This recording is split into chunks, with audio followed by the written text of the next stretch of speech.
सौम्या राम्या के लिए एक सुंदर ड्रेस डिजाइन करती है। कार्यक्रम में आए हुए लोग उसको बहुत पसंद करते हैं और सौम्या से ऐसी ही और ड्रेसेस मंगवाते हैं। सौम्या के पास कुछ ग्राहक आते हैं। क्या आप ही हैं जिन्होंने राम्या के लिए ड्रेस डिजाइन की थी? हाँ, वो मैं ही हूँ और मैंने वो डिजाइन मशीन से नहीं बल्कि अपने हाथ से बनाई थी। हमें आपका डिजाइन बहुत पसंद आया। आप हमारे लिए भी ऐसी ही एक ड्रेस डिजाइन कर देंगी? 4 लोगों ने सौम्या को ड्रेस बनाने के लिए पैसे दे दिए। सौम्या ऑर्डर मिलने से खुश हो गई। आप लोग मुझे 2 दिन का टाइम दे दीजिए, मैं उन्हें आपके लिए तैयार कर दूंगी। फिर सौम्या पैसे लेकर घर पहुंचती है और अपने पापा को दिखाती है। देखिए पापा, मेरी डिजाइन के लिए मुझे पैसे मिले हैं। मुझे लगता है कि मैं डिजाइन मेकिंग में अच्छी कमाई कर सकती हूँ।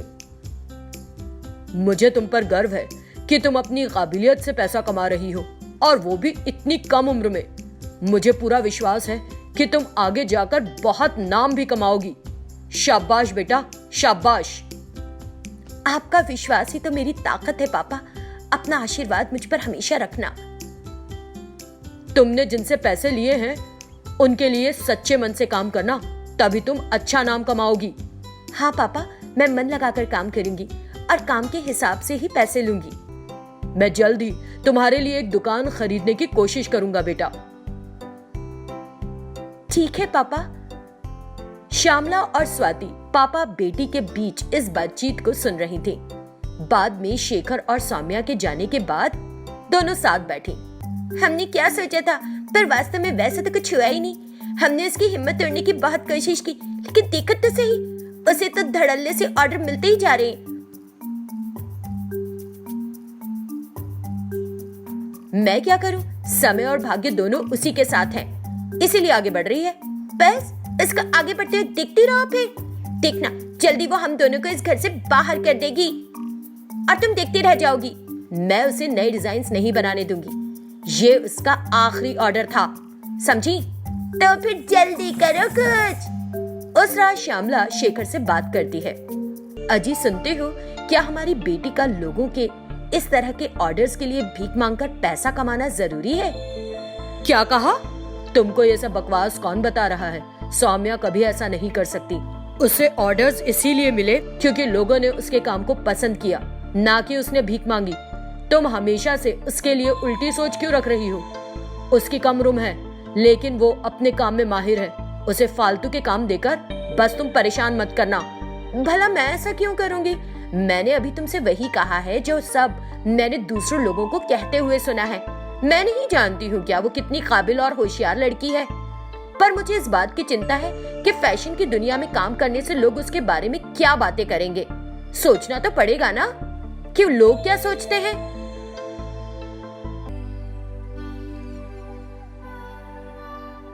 कोई कुछ नहीं सोच रहा है। तुम इस तरह के फालतू के टेंशन्स लेना बंद करो और बस उतना करो जो मैंने कहा।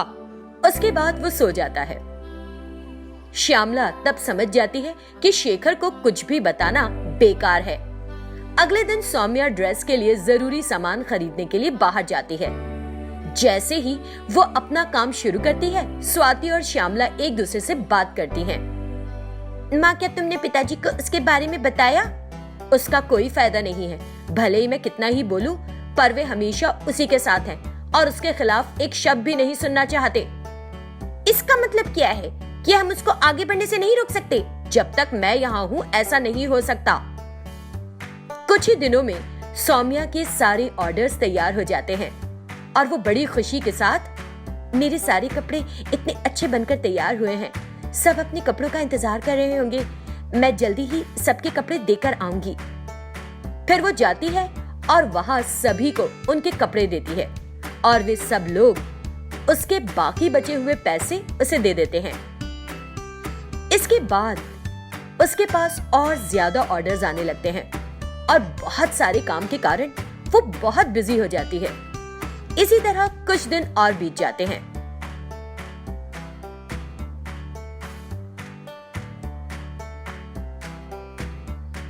वो हर रोज अपने काम में मगन रहती है और बहुत खुश रहती है।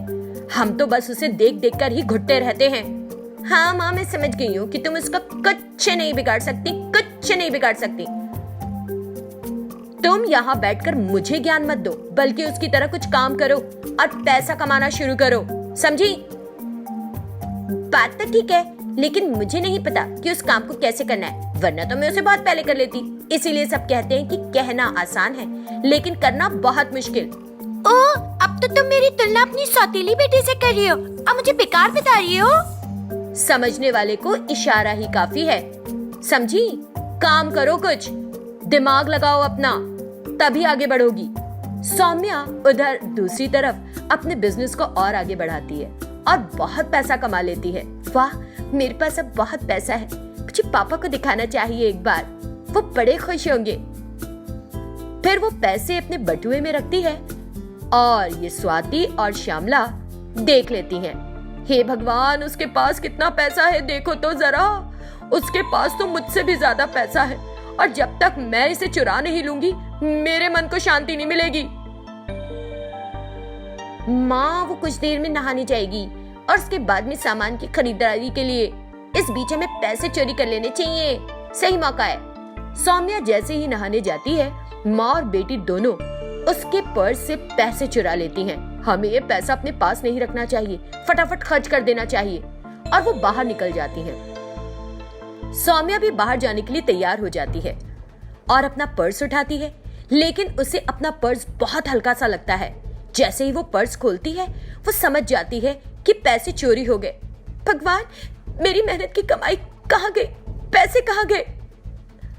फिर वो अपने पैसों के लिए रोने लगती है और उनको घर में हर जगह तलाशती है और उदास होकर अपने कमरे में बैठ जाती है। कुछ देर बाद माँ और बेटी दोनों खूब खरीदारी करके घर लौटती हैं। सौम्या उनके पास जाती है। स्वाति, मेरे पर्स में पैसे रखे थे, क्या तुमने देखे? इसी बीच शेखर घर आता है और श्यामला चिल्लाना शुरू कर देती है।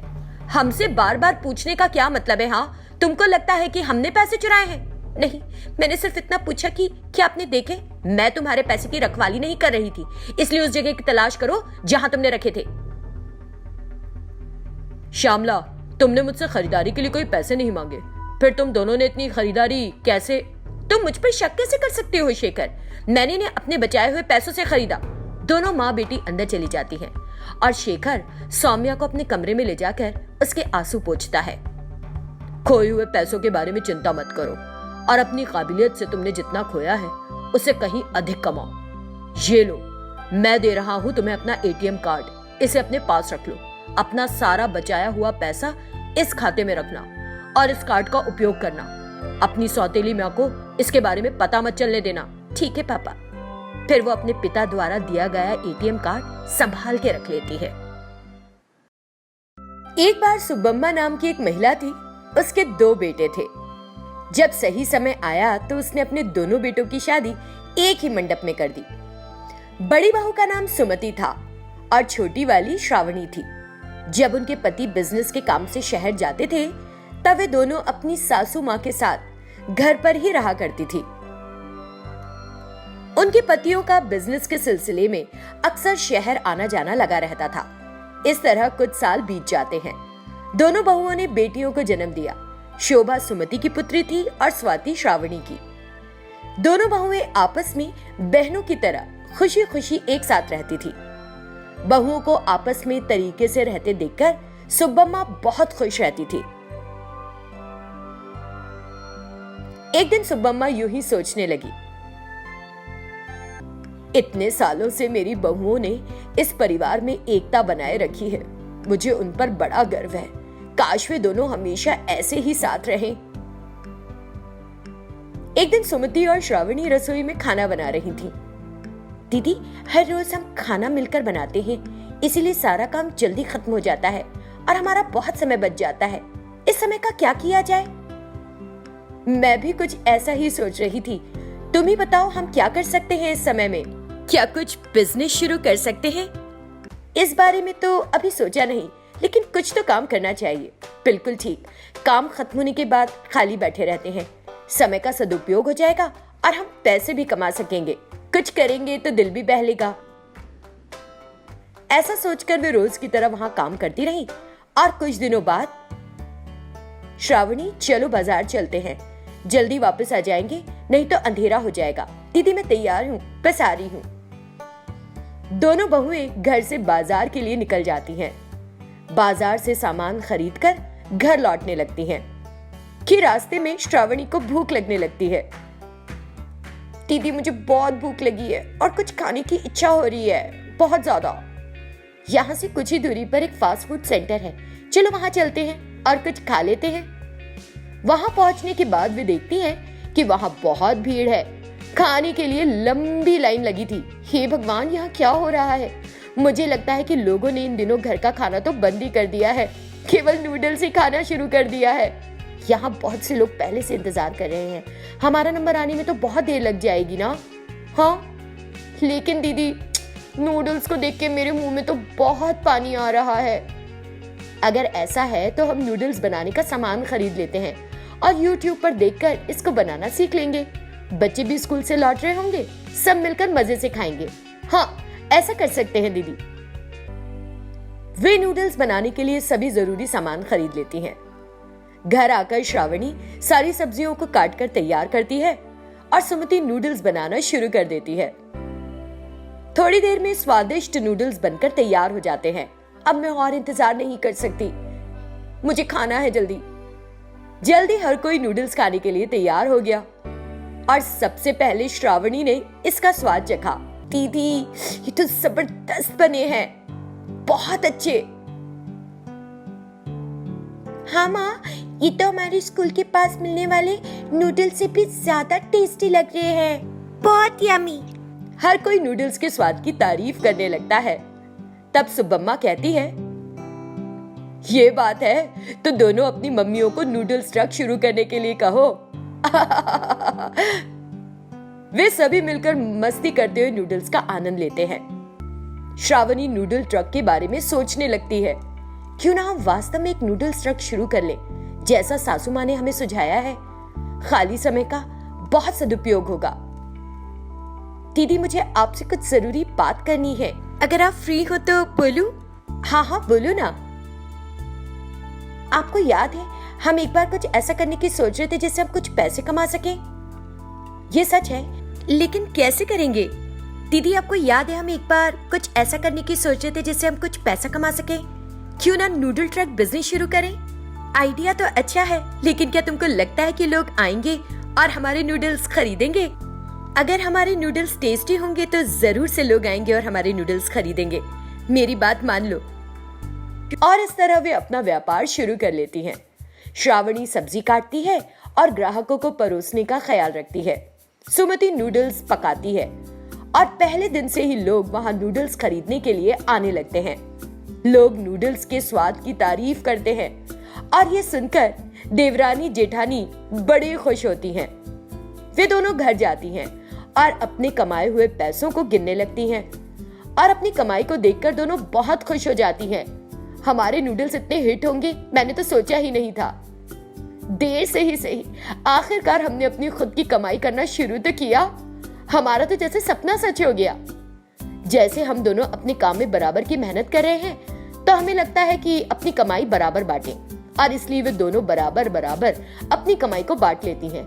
उनकी कड़ी मेहनत देखकर सुब्बम्मा को उन पर गर्व होता है। जैसे जैसे दिन बीतते हैं उनका व्यवसाय बढ़ता रहता है और उनकी आमदनी भी बढ़ती रहती है। तभी सुमति के मन में एक विचार आता है, मुझे लगता है कि लोग खाने के लिए आ रहे हैं क्योंकि मैं नूडल्स को स्वादिष्ट बनाती हूँ और इसलिए मुझे आय का अधिक हिस्सा मिलना चाहिए। मुझे लगता है कि मैं अनजाने में श्रावणी को आधा हिस्सा दे रही हूँ, जबकि मुझे कमाई का बड़ा हिस्सा लेना चाहिए। 2 दिनों तक सुमति यही सोचती रहती है कि श्रावणी के साथ कमाई के बंटवारे की बात कैसे करे। हर रोज काम के बाद श्रावणी रसोई घर की सफाई करती है। उस दिन वो थोड़ा धीरे धीरे काम कर रही थी। इस मौके का फायदा उठाते हुए, तुम इतना धीरे धीरे काम क्यों कर रही हो? जब तुम कमाई में बराबर हिस्सा लेती हो तो तुमको काम भी बराबर का ही करना चाहिए। दीदी आप ऐसे क्यों बोल रही हैं? आप जानती हैं कि मैं आपके साथ हमेशा बराबर काम करती हूँ। मुझे नहीं पता कि तुम इस बिजनेस के लिए क्या करती हो, क्योंकि वो तो मैं ही हूँ जो नूडल्स को टेस्टी बनाती हूँ और इसी कारण हमारे नूडल जल्दी बिक जाते हैं। और भी न जाने क्या क्या बोलकर वो उसे नीचा दिखाती है और उसका दिल दुखा देती है। श्रावणी भी उसकी बातों का मतलब समझने लगती है, लेकिन चुप रहती है। लेकिन फिर घर जाकर अपनी सासू माँ को सारी बात बताती है। उसने जो भी कहा तुम उसका बुरा मत मानो, क्योंकि बिजनेस शुरू करने का आइडिया तो तुम्हारा ही था। उसे भी पता चल जाएगा कि तुम इसके लिए मेहनत करती हो। आप ठीक कह रही हैं। मुझे खुद को कुछ दिन अलग रखकर अपनी अहमियत उन्हें समझानी ही होगी। वो अगले दिन साथ जाने के लिए मना कर देती है और सुमति अकेली ही ट्रक पर जाने के लिए निकल जाती है। आज मैं ही सब्जियां काटूंगी, परोसूंगी और पकाऊंगी और पूरी कमाई अपने पास रखूंगी। उस दिन खाने के लिए सबको काफी इंतजार करना पड़ रहा था, क्योंकि सुमति अकेले सब कुछ नहीं संभाल पा रही थी। धीरे धीरे सबने वापस लौटना शुरू कर दिया और उसका बहुत सारा खाना बच गया। तब सुमति को अपनी गलती समझ में आ गई। मैंने जबरन ही श्रावणी से ऐसी गलत बातें की। वो सब्जी काट कर देती थी तो काम कितना जल्दी हो जाता था, जैसे हम घर का सारा काम मिलकर करते थे। श्रावणी, मुझे माफ करना, मैंने उस दिन तुमको बहुत बुरा भला कहा था। हमारे बीच मैंने पैसों का हिसाब किताब कभी रखा ही नहीं दीदी, लेकिन आपके ऐसे कहने पर मुझे बहुत बुरा लगा था। मैं ये गलती दोबारा नहीं करूंगी मेरी छोटी बहन, मुझे माफ कर दो ना। अगर हम दोनों में से कोई भी एक नहीं होगा तो काम रुक जाएगा। और फिर से वो अपनी बहन से माफी मांगती है और उन दोनों में सुलह हो जाती है। एक बार फिर उनका बिजनेस फर्राटे से चल पड़ता है।